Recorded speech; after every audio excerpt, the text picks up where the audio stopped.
Thunder roll in the heart of night. Orcs unite with a primal might. With fierce arms ablaze we ride through the storm side by side.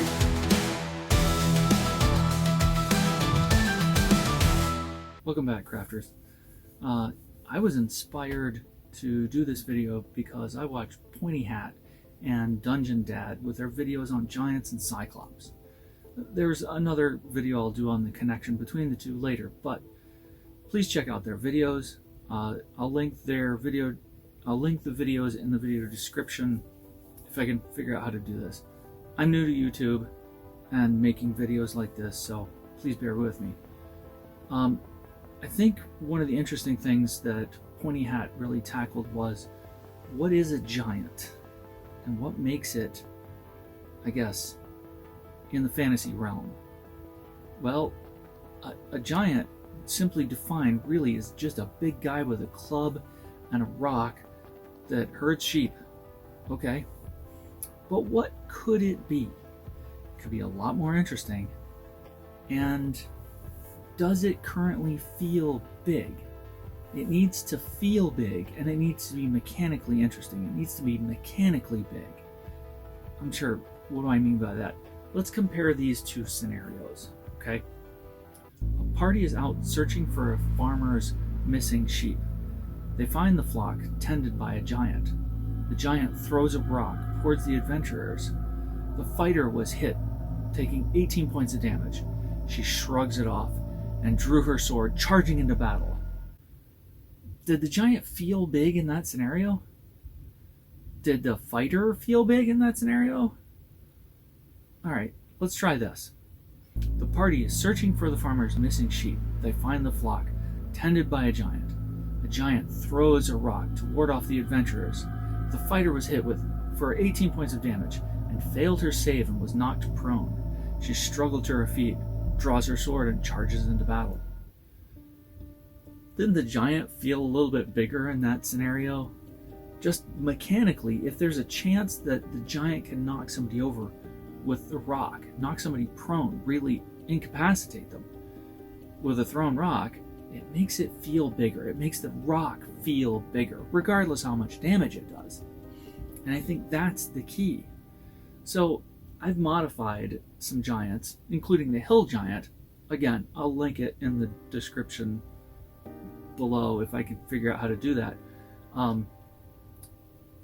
I added a couple of more activities or attacks that a giant can do to make it feel big. So, like this. So a giant has a club and a rock. What can it do with it? Can it hit you with a club, hit you with a rock?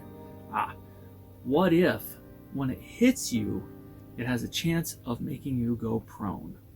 I think that makes sense too. It makes that shockwave, the area of effect, it makes it seem bigger. So if I roll a 9, a natural 9, the players have to roll at least a 9 in order to, as a save, in order to save from the being knocked prone. And yeah, if the giant rolls to hit and rolls a 25 total, between 16 and 16, in order to not be knocked prone, it makes it a little harder. If they get hit hard, they're probably going to be knocked prone. So I like that nuance and proportionality of the strike. Okay, it may be a little more complicated, but I think it's more interesting. So how about this? A club sweep. It takes that club and sweeps across the ground, knocking everything out of the way. Okay, let's play this one. So it does 3d8 plus 5 damage. And they need to make a save or be knocked prone. Now, if they make the save within 4, then they take half damage. If they succeed by 5 to 9, they take a quarter damage. If they succeed at more than 10, they take no damage. They just bend down, leap over, simply avoid the sweep. I think that makes it a little more nuanced and really rewarding those higher rolls. How about this one? Grab. So the Cyclops in the new 2025 Player's Handbook, or Dungeon, nope. In the new 2025, okay, go see Dungeon Dad about the Cyclops. Just go see Dungeon Dad. It does something similar, but I've modified this again. So it grabs. So it's a melee weapon attack, +9 to hit. Within 5 feet, it grabs a target. Okay, it does 2d6 + 6 damage on the grab, and it can, it can grapple with that grab. So you have to roll a DC of 15 to get out. Great. If you don't get out though, then it can throw. So any grappled creature in this way can then be thrown, and then it's knocked prone. If the thrown creature strikes a solid surface, it takes 1d6 bludgeoning damage for every 10 feet it was thrown. Okay, and this is where I think it gets a little fun. If it's a large creature, in my version of course, if it's a large creature, it can be thrown 1d4 times 10 feet. Maybe it's a little excessive, but I enjoy it. That's a large creature. Remember, it's only one size. Giant is a huge creature, which is one size larger than a large creature. Okay, so it can throw a creature smaller than it. And what if it throws a medium creature? So for a medium creature, it's 1d6 times 10 feet. For a small creature, it's 1d8 times 10 feet. If it's a tiny creature, it's 1d10 times 10 feet.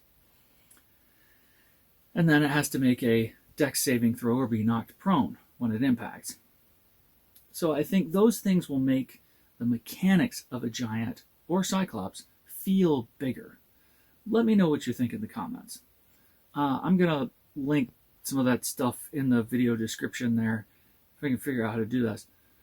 Also, just since you've made it this far in the video, can you do me one favor? Just please, a little bit of a favor. Just leave 7 words in the comments, and you can help boost this channel out of the basement and onto the tabletop. Thanks.